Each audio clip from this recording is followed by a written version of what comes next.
Life is full of little problems, little annoyances, little irritations, and little disappointments.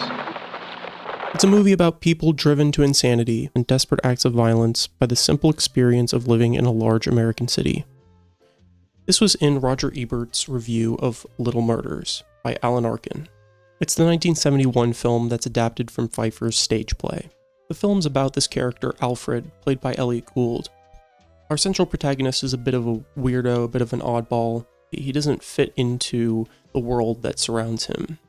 He's almost tortured by it. The beginning of the movie is a scene of him getting ruthlessly attacked in the street, and our secondary character, Patsy, comes to the rescue. The two have a romance. Well, it's not so much a romance. Patsy has to teach Alfred how to love, how to engage romantically.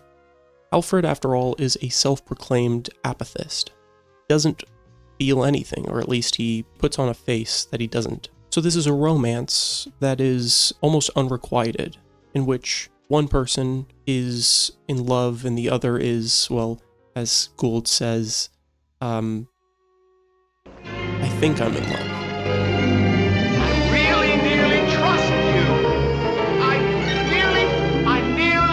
And so, as all romances eventually have to go towards, you meet the parents, you sit down with them, you have dinner, and you put on your best face. But for Gould's character, his best face is one where he takes photos of shit.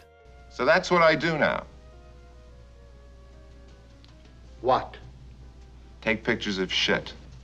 That's his career. That's his whole life is devoted around photography, around the art of it, but it's meaningless. But even Patsy manages to find something to love about him within all of this nihilism, until the point in which Patsy dies. Well, she's murdered in their own apartment.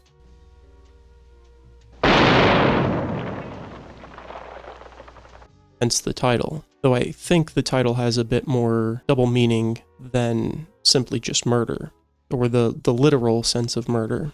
I mean, clearly a piece of Alfred dies the day that she does. For someone who wasn't really alive to begin with, it surprised me deeply that he could even have something to lose. And so then he too turns to violence. This is where the Ebert quote comes in. Alfred doesn't just pick up the rifle in the end. It's a world in which is surrounded by violence. It's one where at some point in the movie, the parents barricade their house to prevent snipers from shooting into their house, much like the sniper did, well, kill their daughter. We're told that the mother comes out of the house and worries every day if she's able to be attacked or not.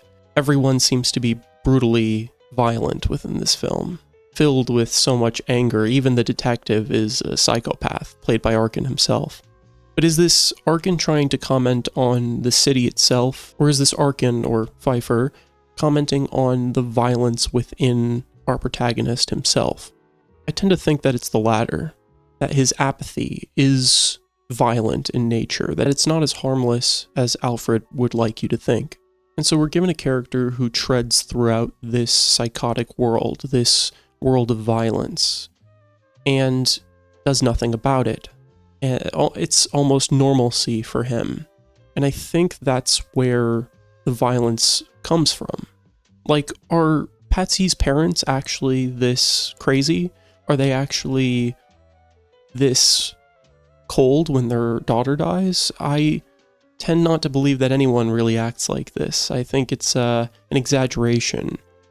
We're shown the machinations of someone who can't really connect with anyone. And when he does, the one time, it's like he sinks everything into it. I think this expressionistic storytelling takes shape in a number of ways with the visuals of the film as well.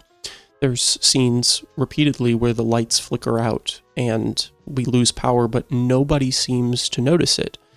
No one seems to care. It doesn't seem to actually affect anyone except for the fact that they light a match or light a candle. And it's almost like daily routine that this happens. And I think the same can be said of the violence that occurs in the latter half of the movie. But don't let me sell this movie short as some form of tragedy, because it's very funny. It is a laugh-out-loud comedy. What they had in common was persecution! Persecution! Ebert described in his review that audiences, well, at least according to Arkin's testimony, were mixed on where to laugh, that it didn't function like a normal comedy, where it gave you beats to laugh at and beats to rest.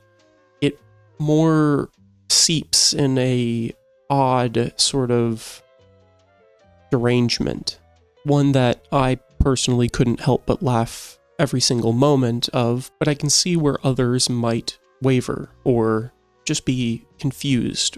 It is a strange film, to say the least, but it's one that's certainly worth watching and doesn't get talked about near enough.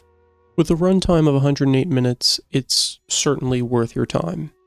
It's a truly special film and one that you won't find many of anywhere.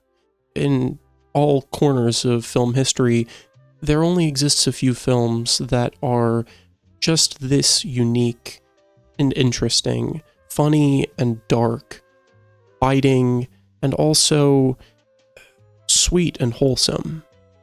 Check out the film if you haven't already, and let me know in the comments below what you think of the film. What are your interpretations of it?